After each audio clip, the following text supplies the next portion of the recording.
I heard a great podcast with Rick Rubin and Brian Koppelman, who's the guy who Writer, right? He's a writer. He wrote Billions with his partner, and he just signed probably an enormous contract with Paramount to do Millions, Trillions, and Billions Miami. He's like now is like a super producer. What is that?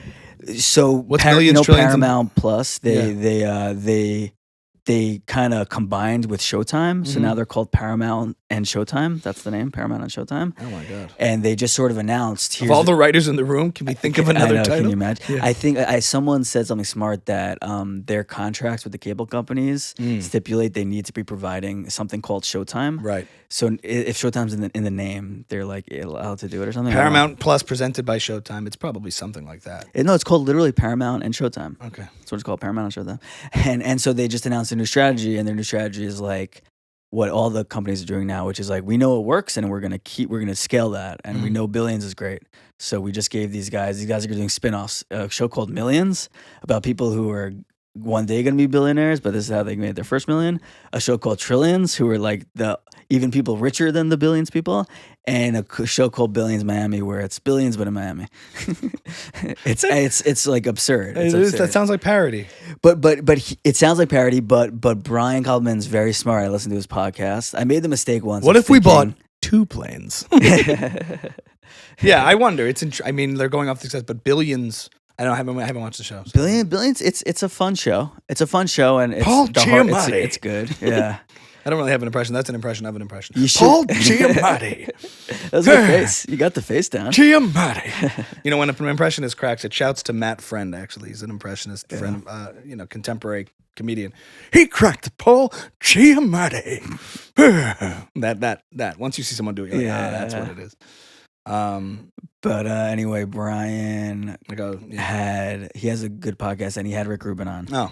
And Brian, this was when the book came out, and he said this was like 2 or 3 years ago, and Rick Rubin was just starting to formulate like some of his like rules or whatever, or his guidelines. Yeah. And he's like, I'm actually thinking of writing a book about it. And so he's like, it's cool to listen back to a guy who hadn't yet figured out how to articulate it all, and now he figured it out, and it's all in a book. You now. saw the precursor, like the seed. The precursor, of him being like, well, I guess here's what I do, and then he kind of says it, and now you hear him talk, and he has like a paragraph about it, like he knows exactly how to talk about it, which is really cool.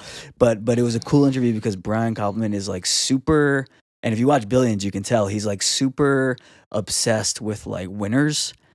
And like people who get up in the morning and like play a game as viciously as they can to like beat the other people. He's obsessed with people who like have like won. He like loves that. And you can see he struggles with it himself. So he's talking to Rick Rubin, and he keeps bringing it back to like how do you win? How do you like accomplish? How do you succeed? And Rick Rubin it kept going like, that's not the point.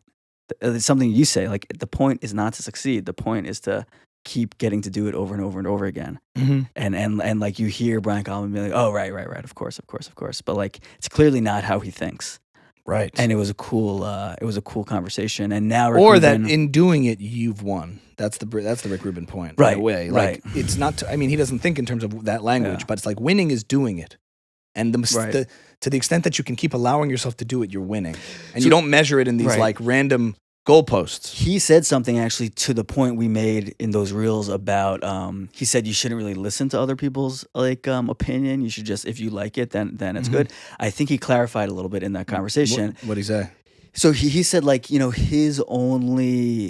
gets paid for his taste. So when he likes something, it's finished. That's what he gets paid for. And I think what he clarified was he doesn't really care if other people like it. It just so happens that his taste he's a genius, and he works with geniuses. Yeah. So when they both like something, other people like it too. But I think what he clarified was even if they didn't like it, that wouldn't be a failure to me. He said he went into even if who didn't like it, the public. So he said he went into the office of the CEO of Def Jam Records with the record for 99 Problems, and he's like, here's the new thing, and the guys and the CEO was like, well, that's not going to be a hit. That's not a single. And Rick Rubin's like, all right, I like it, whatever. Do whatever you do. he's like, and so Brian Koppelman was like, but didn't that piss you off? Weren't you like so happy when it became the biggest song in America? And he's like, I haven't thought about it since. He's like, I don't think like that. Like, he's like, I liked it, and that was the end for me. And Brian Koppelman's like, come on, dude. And he's like, really? That doesn't enter my mind. And I think that's the answer, because like, you know, if he weren't a genius, he would just. But what if poor. 99 Problems sounded like dog shit? He'd be poor. But it didn't, because what he. I'm saying it very well could. If it did, he'd be poor, and he'd be seemingly be happy. That's what he says. Or I am curious. What if 99 Problems actually sounded awful? It doesn't. Like, Rick, this is now again. He clarified too that in an extended interview I saw, I think it might have been Lex Fridman or it might have been Anderson